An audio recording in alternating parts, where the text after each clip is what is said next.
Welcome back to Pest Profits. What are you really paying for in pest control? As an industry, I feel like we need to stop apologizing to people for the prices that we have to charge and just start presenting them with the truth. There's a quote that's often credited to Benjamin Franklin that goes like this: "The bitterness of poor quality remains long after the sweetness of low price is forgotten."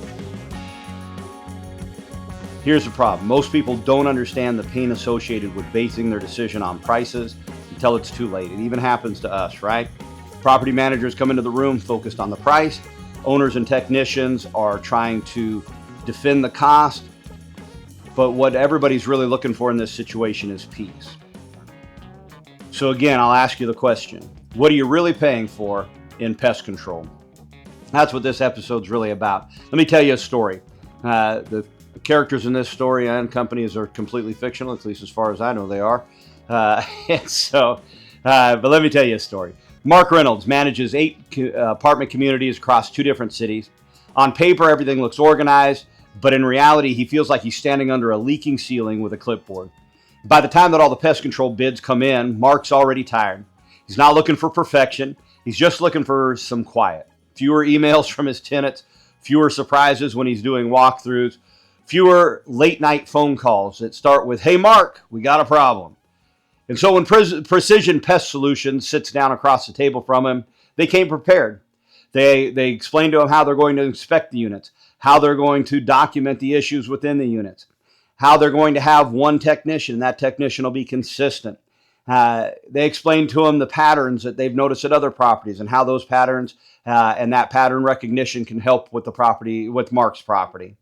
They talk about the follow-ups. They talk about the accountability. Mark listens to it all patiently, and he appreciates their confidence.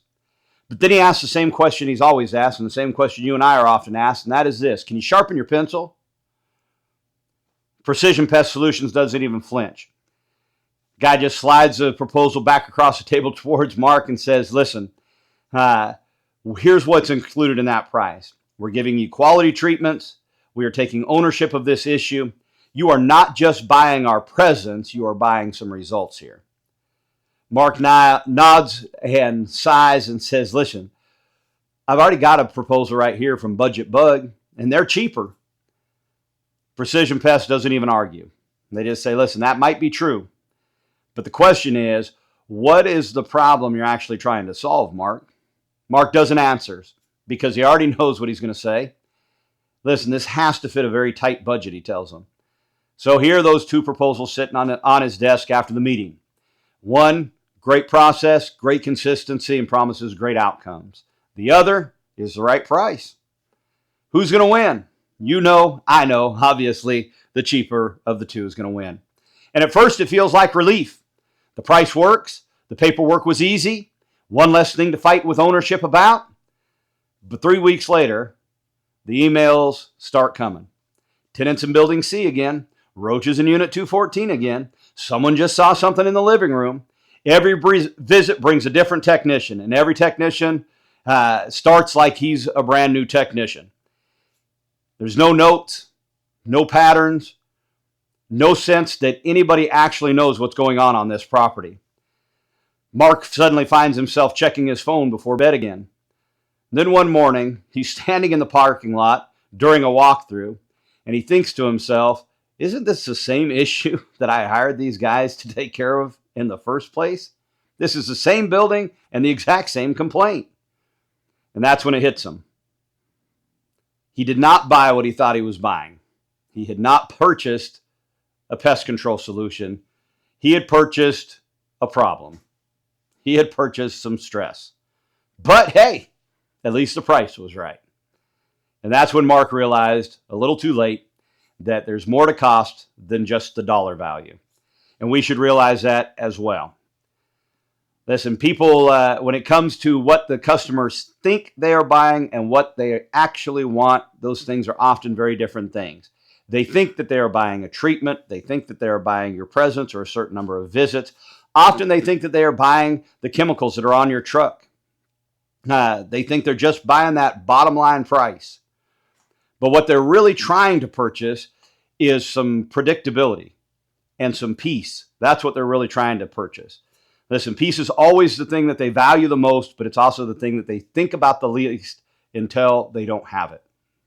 And so here's why discounting your prices and me discounting my prices, here's how this is hurting us, right? Every time that you discount your work, you are communicating to that customer that you are not as valuable as you initially priced yourself.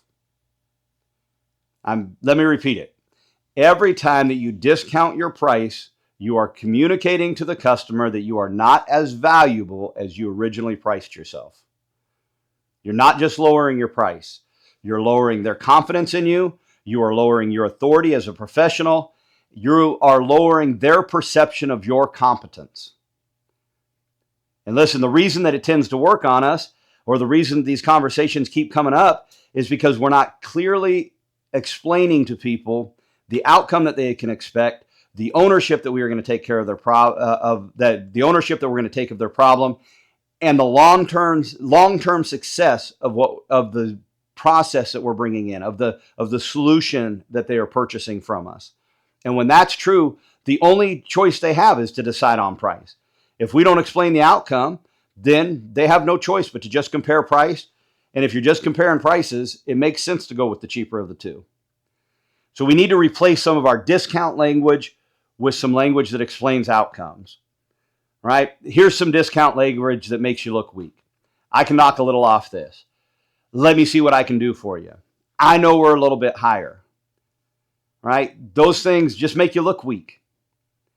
Here's what we should be saying. Listen, over the next 30, 60, 90 days, here's exactly what you can expect from this process. All right, can you bring the price down a little bit? Listen, here's how I'm going to reduce your tenant callbacks. Well, yeah, but can't you just sharpen your pencil a little bit? Listen, here's the piece that you're going to have when I handle this problem correctly. Yeah, but this price just seems higher than budget bug. Well, my price reflects that I'm going to take ownership of your problem. You're not just purchasing a service from me. You're purchasing a solution. Those are the things we need to be saying. You are not selling pest control. You're selling them a solution. You're selling them relief. That's what you're really selling them. So listen, let me ask you, right? Does the property manager, does Mark keep buying the cheapest price? Does he just go out there, put out bids again, and buy the cheapest thing again? Well, we already know Budget Bug's the cheapest, and that's who he's got now. Of course, he's not going to go back and buy the cheapest thing. When you discount yourself, you are teaching your customers that you are optional, not that you are the option. That's the big difference. Listen, the lowest price has never bought anybody peace. It's never bought you peace. Think about it in your life. When has shopping the lowest price ever ended up positively for you? I think you would agree with me, it never ends up that way. It always ends up that we're like, God dang it, man. Right? Like, I just got a problem and I got to buy whatever it is again. I got to find somebody else again. Listen, confident professionals do not apologize for the expense of solving somebody else's problem. A, this is not your problem, it is their problem. B, you are an option to solve their problem, but you may not be the right option for them. If they're looking for price, you might not be the right option for them. Right? Let them buy from Budget Bug. Right? Let them buy from Joe's Discount Plumbers.